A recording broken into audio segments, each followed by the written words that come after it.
नमस्कार, आप देख रहे हैं एबीएन न्यूज। मैं हूं आपके साथ में मनीषा झा। कांग्रेस नेता मनीष तिवारी ने अपनी किताब में मुंबई हमले के बाद कोई कार्रवाई नहीं किए जाने पर मनमोहन सरकार की आलोचना करते हुए लिखा कि मुंबई हमले के बाद भारत को पाकिस्तान के खिलाफ सख्त कार्रवाई करनी चाहिए थी। साथ ही उन्होंने ये भी लिखा कि कार्रवाई न करना कमजोरी की निशानी है।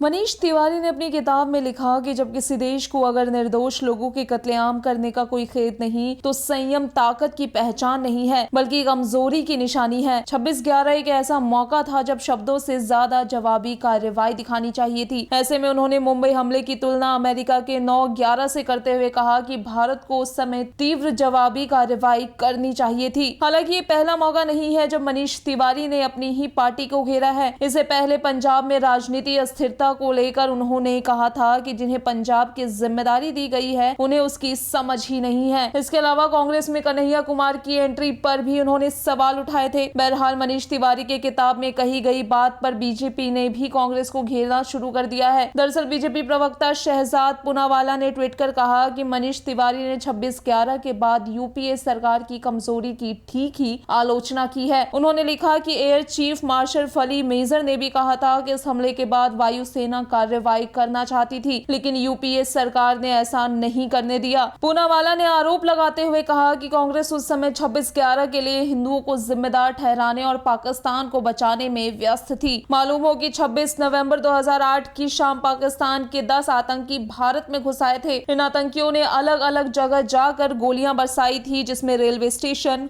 होटल, बार, ताज होटल, ओबरॉय होटल जैसी जगहों को निशाना बनाया गया था। 26 नवंबर की रात 9:43 पर शुरू हुआ आतंक का तांडव 29 नवंबर की सुबह 7 बजे खत्म हुआ था। मुंबई की सड़कों पर मौत का ये तांडव 60 घंटों तक चला था। इन हमलों में 166 लोग मारे गए थे। हालांकि 9 आतंकियों को एनकाउंटर में मार गिराया गया था और एकमात्र आतंकी अजमल कसाब को जिंदा पकड़ा गया था, जिसे 21 नवंबर 2012 को फांसी दे दी गई। बता दें कि मुंबई हमलों में मुंबई पुलिस, एटीएस और एनएसजी के 11 जवान शहीद हुए थे। तो फिलहाल के लिए इतना ही। देश और दुनिया की तमाम बड़ी और अहम खबरों के लिए बनी रही एबीएन न्यूज के साथ।